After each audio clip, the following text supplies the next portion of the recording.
सारी संपत्ति अपने दोस्तों को दे दी।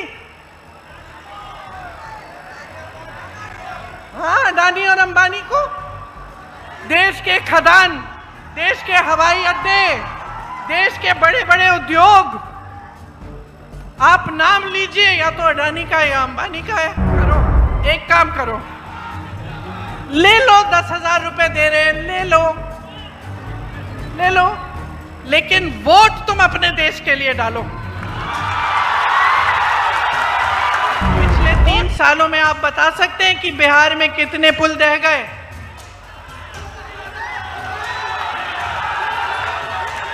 27 पुल ढह गए हैं 3 सालों में। मोदी जी आते हैं आपके सामने और बड़ा सा विकास का पैकेज खोलते हैं। अरे भाई, तुमसे एक पुल नहीं बन रहा है। विकास पुरुष नाम कैसे हो गया आपका?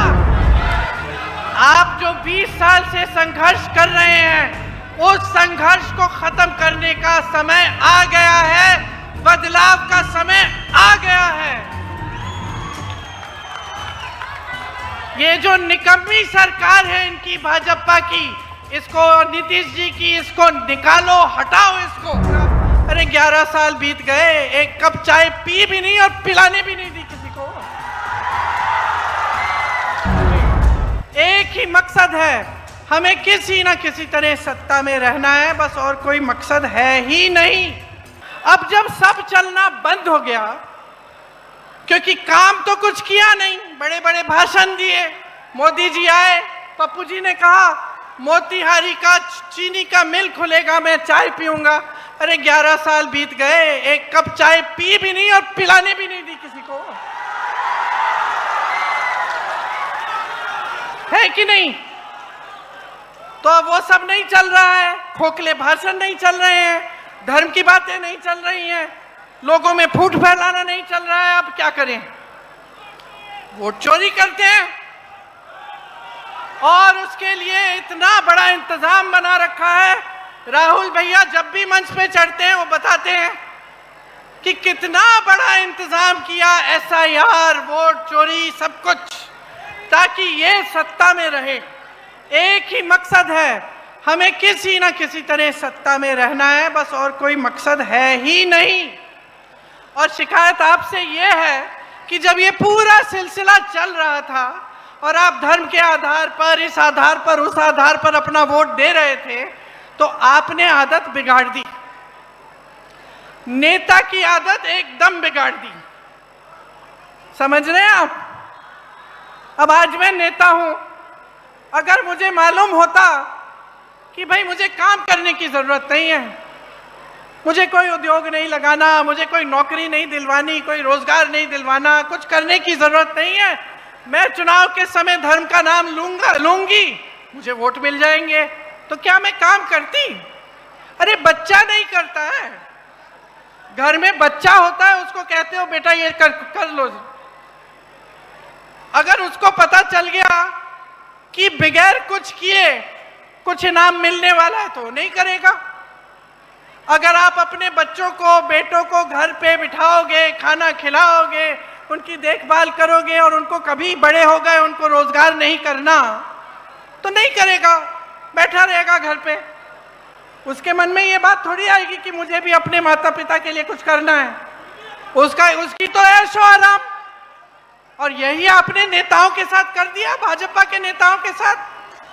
चुनाव आया, धर्म की बात, आपने वोट डाला, चलो 5 साल आराम, हम क्या करेंगे, चलो अडानी को सारी जमीन दे देते हैं 1 रुपए के दाम पे, चलो अंबानी को सारे जितने भी वो तेल निकालने के वो जो खदान वदान होते हैं वो दे देते हैं।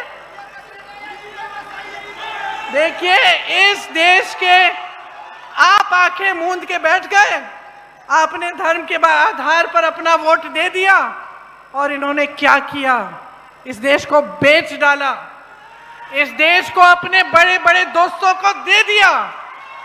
वो संपत्ति आपकी थी, वो महात्मा गांधी जी की शहादत, आपकी स्वतंत्रता, आपकी संपत्ति को बनाने के लिए थी, और सारी संपत्ति अपने दोस्तों को दे दी।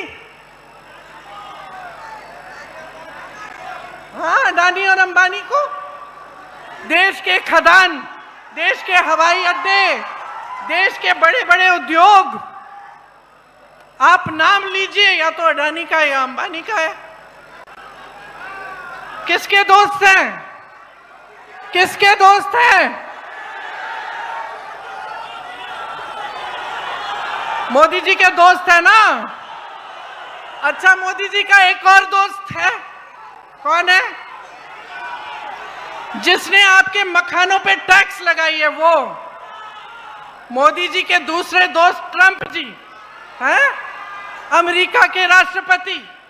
मोदी जी हाथ पकड़ के चलते हैं, उनके साथ चलते हैं ना, देखिए फोटो। आपके साथ कभी हाथ पकड़ के चले?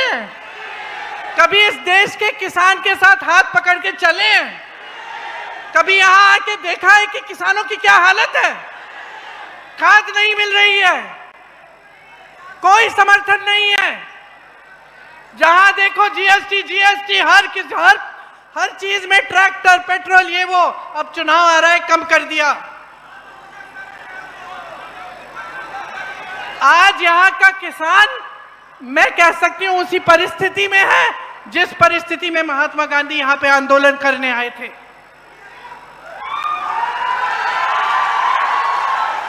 कोई सुनवाई नहीं है आपकी इस सरकार में।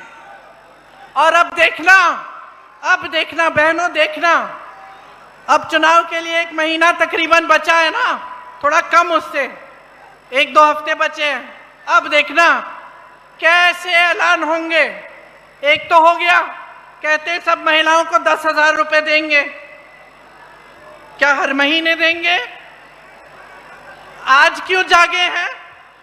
20 सालों से इनकी सत्ता थी, इनकी सरकार थी, तब तो नहीं बोला कि 10,000 रुपए देंगे महिलाओं को। आज क्यों दे रहे हैं? आपके वोट के लिए, आपके वोट के लिए दे रहे हैं। चुनाव को खत्म होने दीजिए, ये भी बंद हो जाएगा। मेरी बहनें हंस रही हो।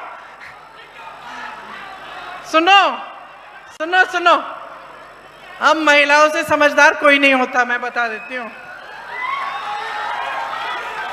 इसीलिए एक काम करो, ले लो, 10,000 रुपए दे रहे हैं, ले लो, लेकिन वोट तुम अपने देश के लिए डालो। वोट तुम इस धरती के लिए डालो। वोट तुम अपने भविष्य के लिए डालो, अपने बच्चों के भविष्य के लिए डालो। इनकी बातों में मत पड़ो, बहुत हो गया है बहनों, बहुत हो गया है। आप संघर्ष कर रही हो, आपको कुछ नहीं दिया जाता। समझदारी से सारी पार्टियों को पहचानो। आज मैं खड़ी हूं आपके सामने और मैं आपको बता रही हूं कि कांग्रेस पार्टी ने, गठबंधन ने ये तय किया है कि हम 2500 रुपए हर महीने आपको देंगे, ठीक है? अब कल को मैं भूल गई और ये काम नहीं हुआ तो मुझे दंड देनी पड़ेगी, आपको देनी पड़ेगी।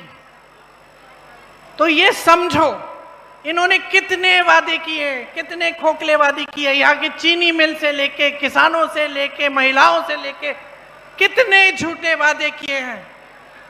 तो अब इनको सबक सिखाओ ना। आपको पहचान होनी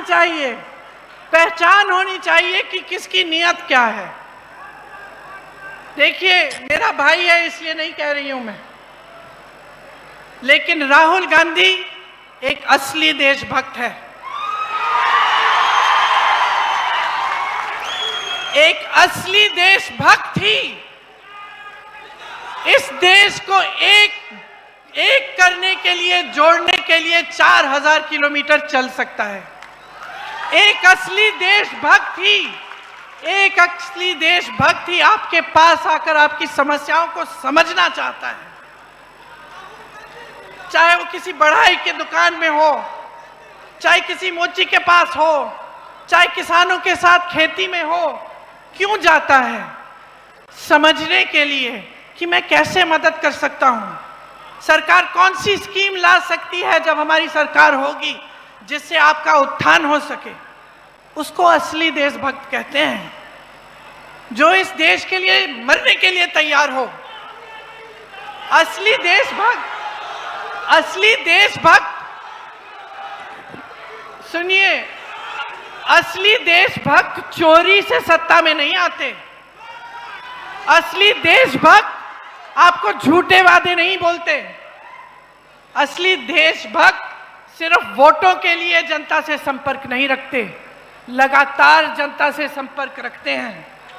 तो नियत समझिए, राहुल जी सामाजिक न्याय के लिए लड़ रहे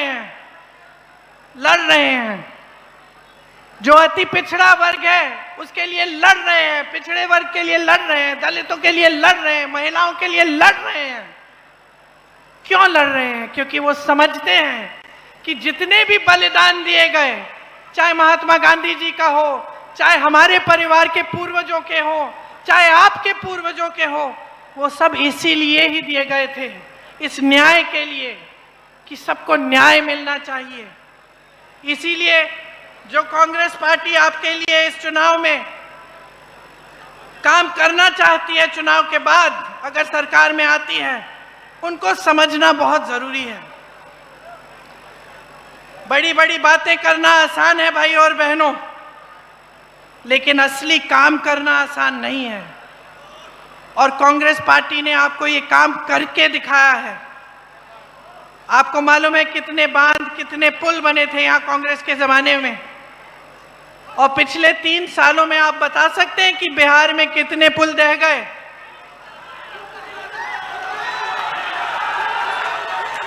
27 पुल ढह गए हैं 3 सालों में।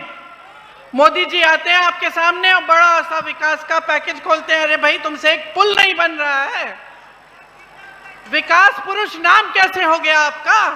एक पुल नहीं बन रहा है, एक पुल खड़ा नहीं कर पा रहे हैं आप। अनावरण से पहले ही दह जाते हैं। तो समझिए, काम करने वाला, विकास करने वाला कौन है और बड़ी बड़ी बातें करने वाला कौन है। 70,000 करोड़ रुपए आपके गायब हुए बिहार में। सीएजी की रिपोर्ट आई, क्या था, कहां से आए वो पैसे, क्या थे? वो आपकी स्कीमों के पैसे थे। दलितों, पिछड़ों, अति पिछड़ों शिक्षा के लिए स्वास्थ्य, शिक्षा की स्कीमें थी जो उन 70,000 करोड़ रुपए से की जानी थी। वो पैसे आप तक पहुंचे ही नहीं। 10 सालों में इन्होंने कुछ नहीं किया है, सिर्फ खोखली बातें की हैं। और आज आप इस परिस्थिति में हैं कि आपको यहाँ रोजगार नहीं मिलता, आपके शिक्षा के संस्थान नहीं हैं, आपके लिए मौके नहीं हैं। यहाँ की महिलाएं दिन रात काम कर रही हैं, लेकिन फिर भी कमा नहीं पा रही हैं। कांग्रेस ने खाद्य सुरक्षा का कानून कांग्रेस लाई, शिक्षा का अधिकार लाई, रोजगार का अधिकार लाई, जिससे आपको मनरेगा मिला। देश के कोने कोने में गरीब लोग मनरेगा से कमा सकते हैं। मनरेगा में इन्होंने कम पैसे डाले, ये सारी स्कीमें इन्होंने कम कर डाली, और फिर भी यहाँ आकर आपके सामने एहसान लाते हैं जैसे आपके लिए बहुत बड़े बड़े काम कर लिए इन्होंने। कुछ नहीं किया। और काम करना नेता का फर्ज होता है। नेता से काम निकालना आपका अधिकार होता है, समझे आप? मुफ्त में मत बनाओ नेता। आज जितनी बेरोजगारी बिहार में है, कभी नहीं हुई इतनी। सबसे ज्यादा बेरोजगारी यहां है। यहां से सबसे नौजवान जनता यहीं की है। जो 50 करोड़ तक जो सरकारी ठेके हैं, उनमें 50% आरक्षण अति पिछड़े वर्ग के लिए होंगे। अब देखिए, मैंने बहुत बातें कर ली, लेकिन बात की निचोड़ ये है कि आप अपनी परिस्थितियों को समझो और सोच समझ के अपना वोट डालो। आप जो 20 साल से संघर्ष कर रहे हैं, उस संघर्ष को खत्म करने का समय आ गया है, बदलाव का समय आ गया है।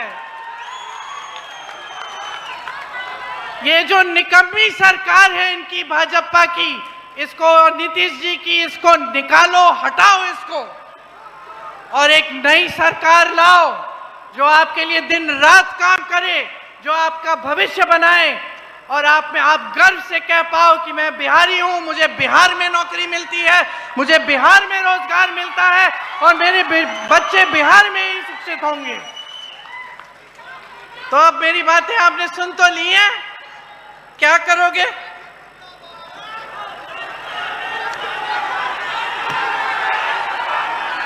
किसको जिताओगे? गठबंधन को जिताओगे? हमारे गठबंधन को जिताओगे? इसमें आपकी ही जीत होगी, आपका ही भविष्य बनेगा। आप सबको बहुत बहुत धन्यवाद। आपने इतनी गर्मी में इतने समय से इंतजार किया, मैं आपकी बहुत बहुत आभारी हूं।